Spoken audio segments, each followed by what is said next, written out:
여자가 좋아.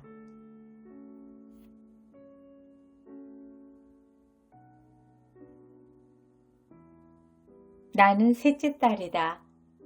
아버지는 내 이름을 후남이라고 짓고 사내 동생 하나만 봐달라고 극진히 위에 길렀지만 나는 동생을 보지 않아 막내딸이 되고 말았다. 사내 동생이고 계집애 동생이고 어머니가 낳아줘야 보지 내가 무슨 수로 본담? 아버지도 주책이었다. 그래도 나는 철이 들면서부터 그것 때문에 적잖이 부모님께 미안해하기 시작했다. 마치 사내 동생을 못 본 게 순전히 내 죄인 것처럼. 실상 내 죄라곤 어려서 어른들이 엄마 뱃속에서 나올 때 거정문 닫고 나왔니? 돌문 닫고 나왔니? 하고 물을 때 돌문 닫고 나왔다고 대답한 죄밖에 없는데도 말이다. 그래도 난 부모님을 조금이라도 덜 섭섭하게 해드렸으면 하는 효성스러운 고민 끝에 생각해낸 게 될 수 있는 대로 머슴애처럼 구는 거였다. 머슴애 그까짓 게 별건가? 장난감은 닥치는 대로 망가뜨리고 집에 있는 허술한 라디오나 시계는 산산이 분해해 못쓰게 만들어 놓고 레슬링 장난이나 하다가 비실비실한 놈 만나면 한 대 매겨 울려놓고 그게 머슴애지. 이렇게 머슴애 노릇을 제법 했고 부모님은 이런 나를 나무라기는커녕 좋아하면서 은근히 부추기까지 했다. 머리도 남자처럼 깎아주고 국민학교 6학년 때까지 남복인지 여복인지 모를 알쏭달쏭한 옷을 입혔다. 그러나 여학교에 들어가자 별 수 없이 여학생복을 맞춰 입어야 했고 나는 그런 옷도 나쁘지 않다고 생각했지만 부모님은 여간 분해하고 억울해하는 게 아니었다. 나는 이런 부모님의 상심을 위로코자 한층 머슴애처럼 굴밖에 없었다. 나는 점점 머슴의 폼이 잡혀갔다. 그런 내가 올해는 대학생이 되었다. 남녀공학인 세일대학 상과에 입학했다. 과목 선택할 때도 뭐가 내 적성에 맞나 보다도 아버지의 친구의 아들들이 대개 상과 지망인 것을 아버지가 부러워하는 눈치길래 여자라고 상과 못 가줄 게 있느냐는 배짱으로 그렇게 했다. 마침 여학생들 사이엔 청바지가 대유행이라 나는 옳았구나 하고 청바지로만 뽑고 다녔다. 그래도 웃돌이 많은 언니들 브라우스 중에서도 야한 걸 골라 살짝 입고 다니기를 주저치 않았다. 실상 나는 그 무렵부터 조금씩 여성스러워지고 싶어지기 시작하고 있었다. 그렇지만 머슴의 폼이 꽉 잡혀 아무리 여자답게 굴려도 도무지 어색했다. 이런 지독한 소리도 들은 적이 있다. 어머머머, 저 새끼 좀 봐. 아우 징그러. 무슨 남자가 꼭 계집애같이 차리고. 어머머, 꼴에 샌들까지 신었잖아. 아, 이건 물론 철없는 여고생들이 한 소리지만 지나놓고 생각하니 지독한 소리였다. 차라리 저 계집애 꼭 머슴애 같다고 했다면 적어도 이쪽이 여자인 것만은 인정받은 셈인데 어엿한 여자 보고 저 새끼 계집애 같다니 예서 더 지독한 모욕이 있을까? 정말 싸가지 없는 계집애들이었다. 그래도 같은 과 머슴애들은 내가 홍일점이라 그런지 깍듯이 여자 대우를 해주었지만 정말 미팅 신청 같은 걸 한 번도 못 받아봤다. 이렇게 허송세월을 하기에 두어 달 세일대학 캠퍼스엔 느닷없이 선거 열풍이 불어닥쳤다. 총학생회장 선거였다. 어떤 후보자에게 투표를 해야 할지 아직 햇병아리 주제에 잘 알 수는 없어도 아무튼 선거란 신나는 일이었다.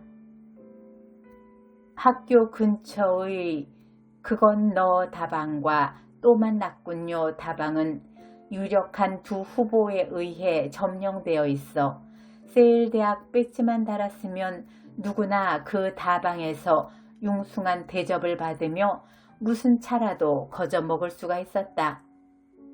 재수가 좋으면 인류 기업체의 신입사원처럼 머리끝부터 발끝까지 빈틈없이 정장을 한 입후보자의 비굴한 눈웃음과 90도 각도의 정중한 절을 받을 수도 있었다.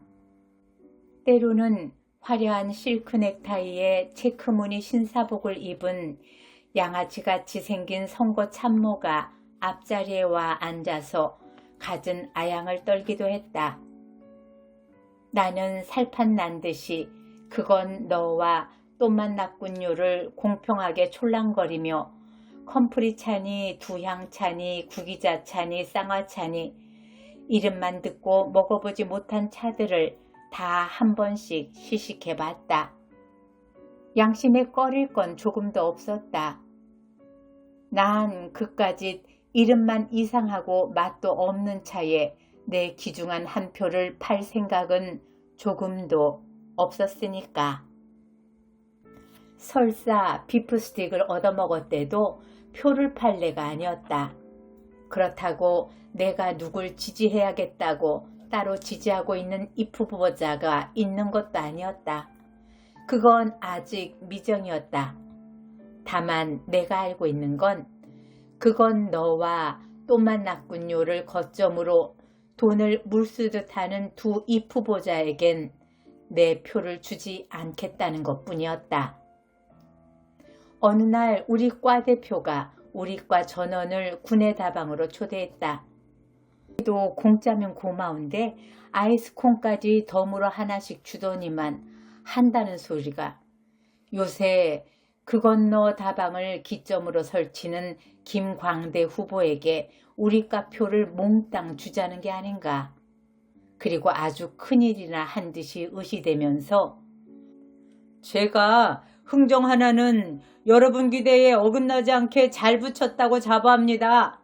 우리 과 표 몽땅 김광대 후보에게 주는 대신 김광대 후보는 우리 과의 학기말 종강 파티를 와장창 살롱에서 할 수 있도록 자금을 전액 부담하기로 했습니다.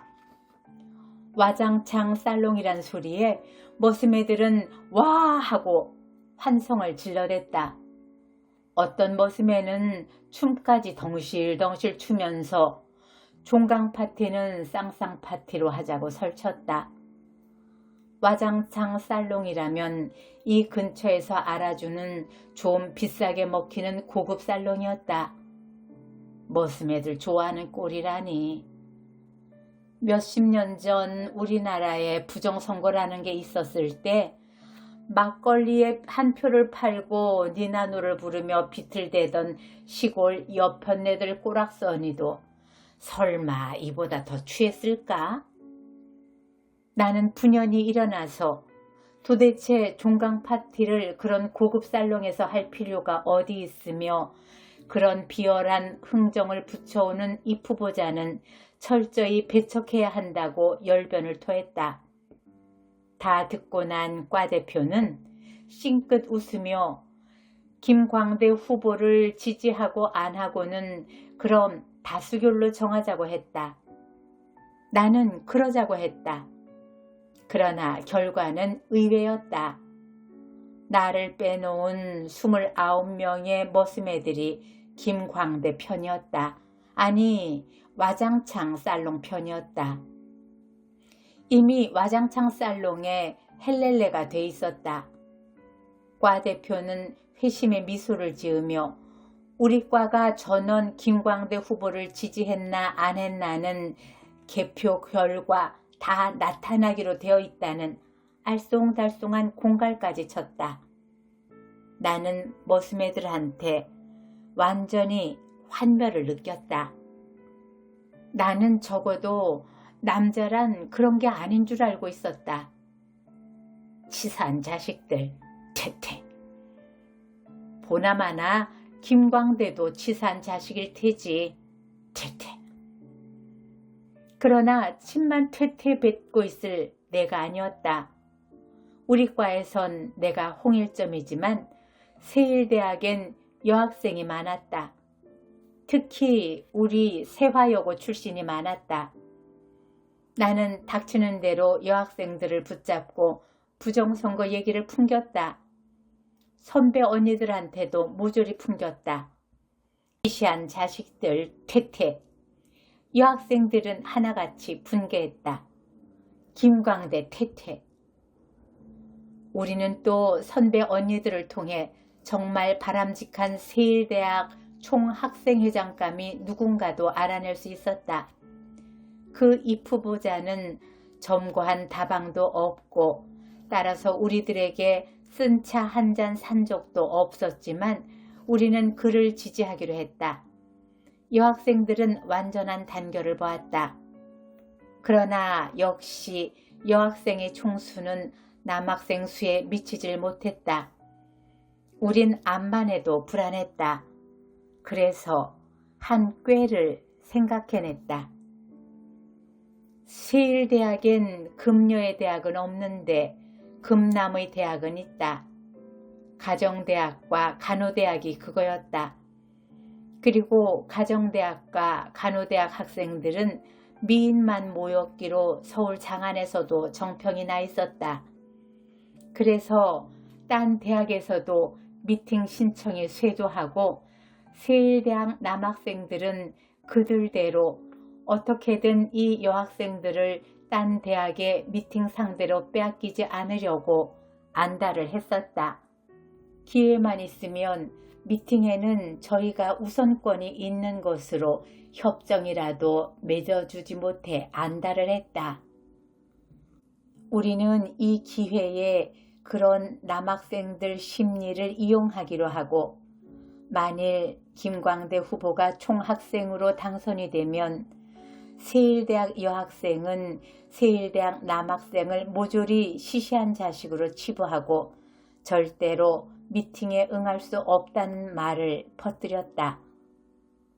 이런 소문이란 빨리 퍼지는 법이다.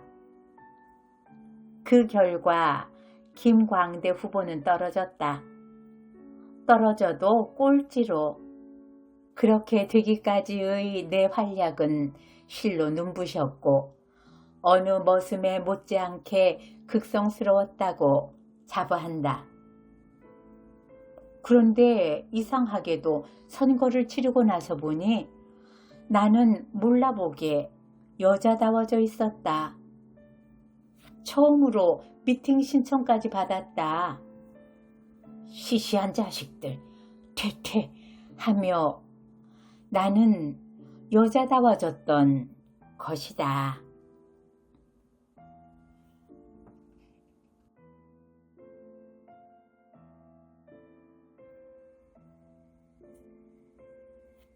키 큰 신랑.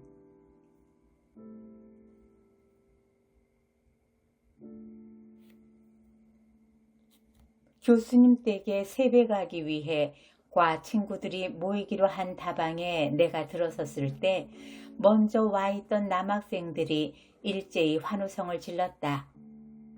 내가 화려한 한복을 입고 있었기 때문이다. 나 말고도 여학생들은 나타날 때마다 그런 환영을 받았다. 우리 여학생들은 남학생 몰래 이번 설에는 화려한 한복으로 일제히 설립을 하자고 단단히 약속을 했던 것이다. 남녀공학대학에 가뭄에 콩나듯이 듬성듬성 섞인 여학생들은 말만 여학생이지 자의 반 타의 반으로 남성화되는 경향이 있다. 남성화했기 때문에 같은 과 남자친구들이 우리를 친구로는 대해주되 여자로는 안 대해줬는지 그들이 우리를 여자 취급 안 해줬기 때문에 자포자기한 끝에 우리가 남성화해버렸는지 그 선후 관계는 분명치 않지만 하여튼 우리 여학생들은 거의 다 미인에 속했는데도 그들로부터 여자 취급 받아본 일이 없는 채 졸업을 며칠 안 남기게 돼버린 것이다. 덕택에 공부는 착실하게 할 수 있었는데도 돌이켜보면 볼수록 지난 4년간의 세월을 허송세월 한 것처럼 허망하고 억울했다. 그래서 우리들은 약속했던 것이다. 마지막으로 우리 여자다움을 남학생들 앞에 과시해 주기로.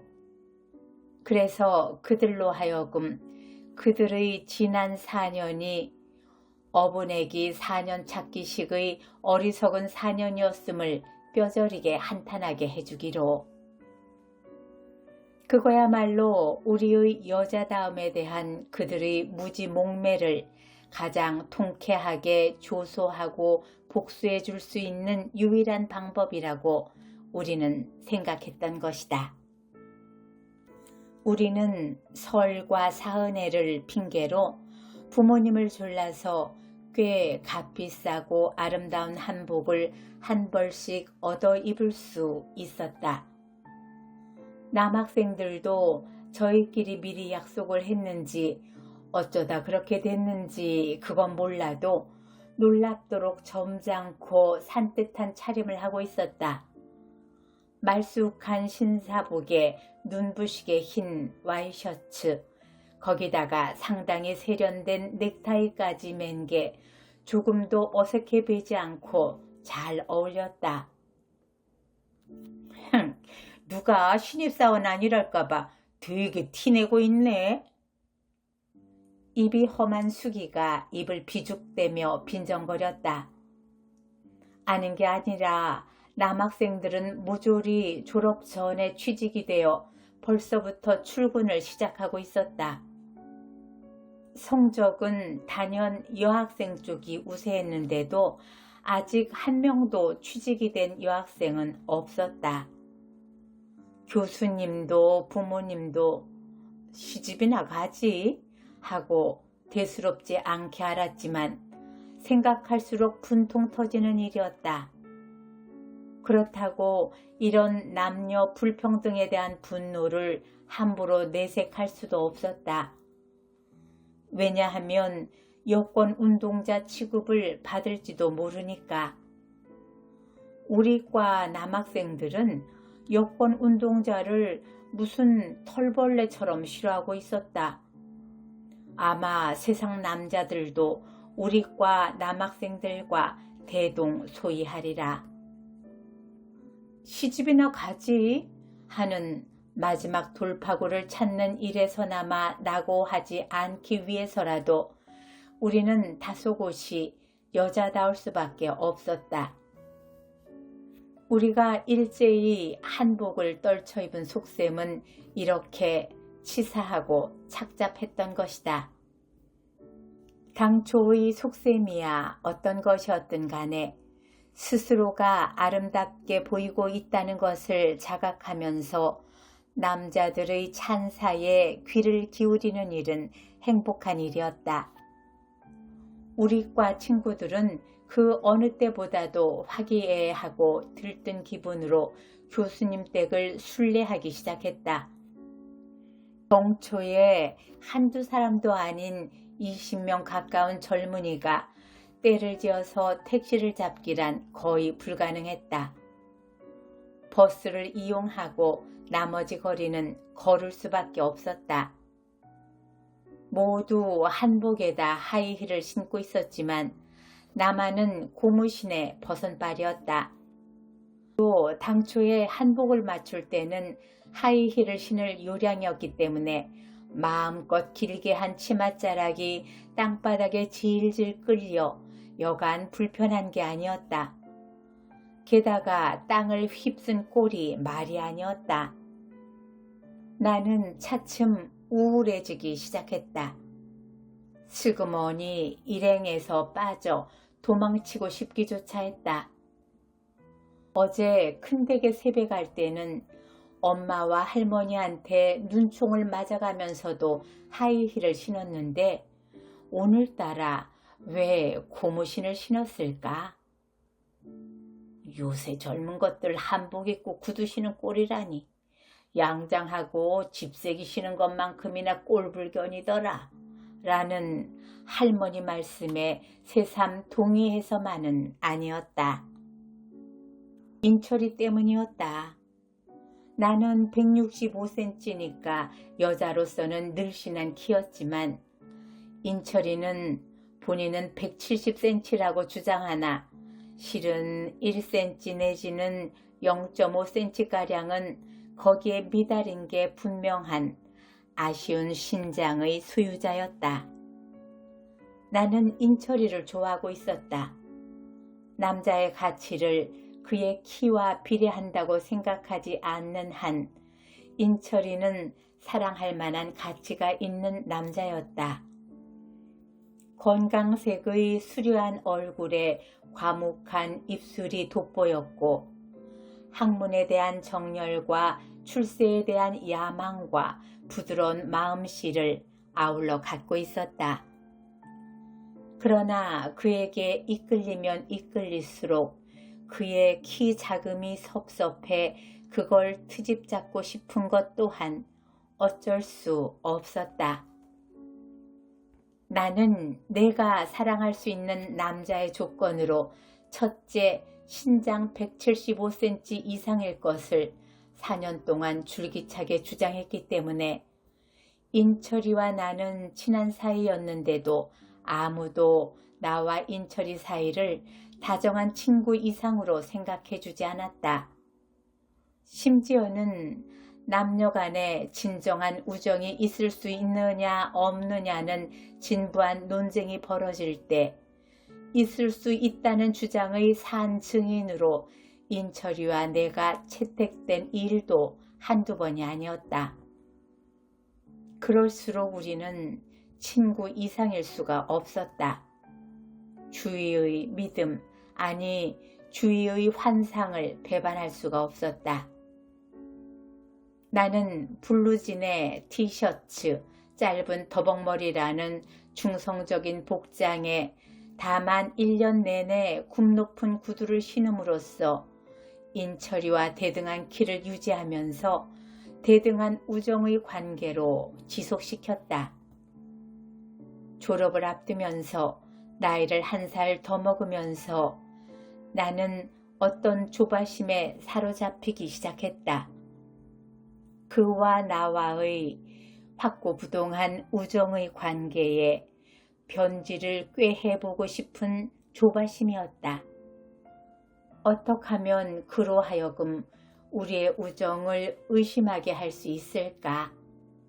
나는 그런 계기가 자연스럽게 마련되기를 바랐다.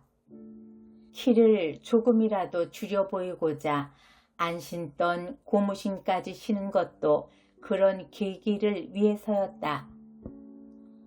인철이가 나를 같이 술 마시고 열광하고 토론하고 경쟁하는 친구로부터 결혼식장에서 팔짱 끼고 나란히 서로 어색하지 않게 어울리는 신부감으로 재발견할 수 있는 계기를 마련해 주기 위해서였다.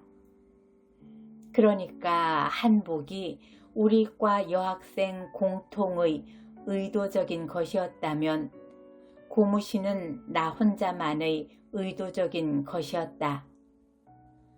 우리 모두의 의도는 그런대로 잘 적중이 되어 우리과 남자들은 최대한의 찬사와 함께 우리를 여자로 재평가하기를 서슴지 않았고 교수들도 우리의 아름다움과 나비처럼 가벼운 세뱃절에 황홀한 눈길을 보내며 입을 한박꽃처럼 벌렸다. 허허, 손머슴인 줄로 알았더니 이제 제법 색지꼴이 배었는걸. 좋은 때야, 좋은 때고 말고. 그런 교수님들 말씀에 여자는 그 좋은 때라는 게 얼마나 찰나적인가 하는데 깊은 탄식이 깃들여 있다는 걸 우린 놓치지 않았다. 우린 일제히 함성을 질렀다. 네, 좋은 때 놓치지 않고 시집 가고 싶어요, 선생님. 우리 시집 보내주세요. 이렇게 어리광을 떨며 마치 물건을 주문하듯이 신랑감들을 주문하기 시작했다. 저는 새끼집얼레 해주세요. 저는 고시 합격생으로요. 사법고시도 좋고 외모고시도 좋아요. 전 성격이 워낙 소탈하니까요. 저는 박사요. 저는 기왕이면 의학박사가 좋겠죠? 이렇게 주문을 마치고 나서 잠자코 있는 나까지 끌어들였다. 선생님, 얘는요, 이것저것 다 안 보고 오로지 키만 본대요. 얘 신랑감은 절대적으로 신장 175cm 이상일 것. 잊지 마세요, 선생님.